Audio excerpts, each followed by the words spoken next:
ان الحمد للہ نحمده ونستعینه ونستغفره ونؤمن به ونتوکل علیہ۔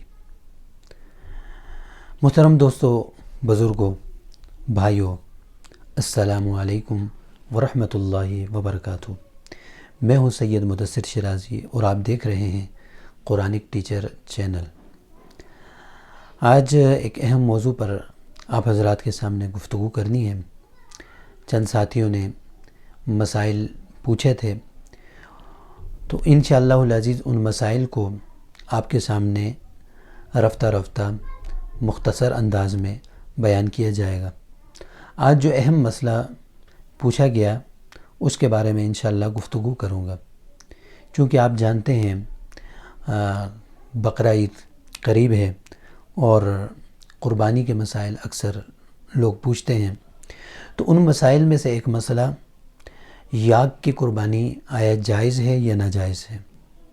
پہلے سمجھیے، یاک گائے کی یا بھینس کی نسل کا ایک جانور ہوتا ہے جو کہ پہاڑی علاقوں میں اور خوب سرد علاقوں میں پایا جاتا ہے، اور ہمارے پاکستان میں بھی ایسے علاقے ہیں جہاں یہ جانور پایا جاتا ہے، اور لوگ اس کا دودھ بھی استعمال کرتے ہیں اور اس کا گوشت بھی استعمال کرتے ہیں۔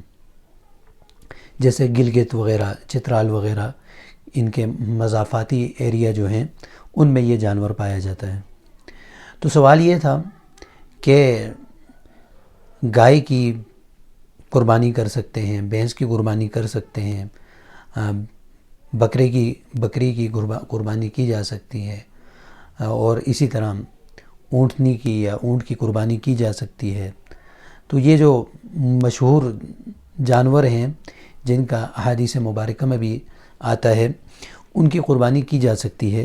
تو آیا یاک کی قربانی کی جا سکتی ہے یا نہیں؟ سب سے پہلے اس مسئلے کو سمجھیے کہ یاک جو ہے ایک حلال جانور ہے، اس کا گوشت مطلقاً حلال ہے اور اس کو استعمال کیا جا سکتا ہے، لیکن قربانی میں کچھ تفصیل ضروری ہے۔ قربانی کے حوالے سے ایسا جانور جو کہ پالتو جانور کی قربانی وہ جائز ہے۔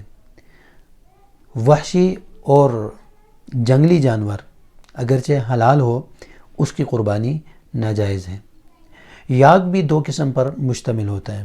ایک وہ جو گھروں میں عام طور پر پالا جاتا ہے، ان ایریاز میں صدیوں سے اس کو پالا جاتا ہے، اس کا دودھ استعمال کیا جاتا ہے اور اس کا گوشت استعمال کیا جاتا ہے۔ تو ایسا یاک جو کہ پالتو ہو، گھروں میں پالا جاتا ہو، اس کی قربانی جائز ہے۔ ہاں، وہ یاک جو جنگلی ہو، وحشی ہو، اس کی قربانی جائز نہیں ہے۔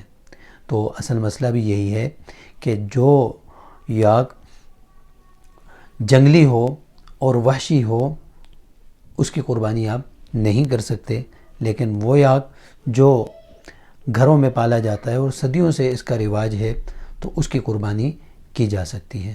تو یہ آج کا جو اہم مسئلہ تھا جس پر آپ کے سامنے میں نے گفتگو کی۔ اللہ تبارک و تعالی ہمیں عمل کرنے کی توفیق عطا فرمائے، اور اللہ تعالی ہم سب کو شریعت کی روشنی میں جو ہے زندگی گزارنے کی توفیق عطا فرمائے۔ وآخر دعوانا ان الحمد للہ رب العالمین۔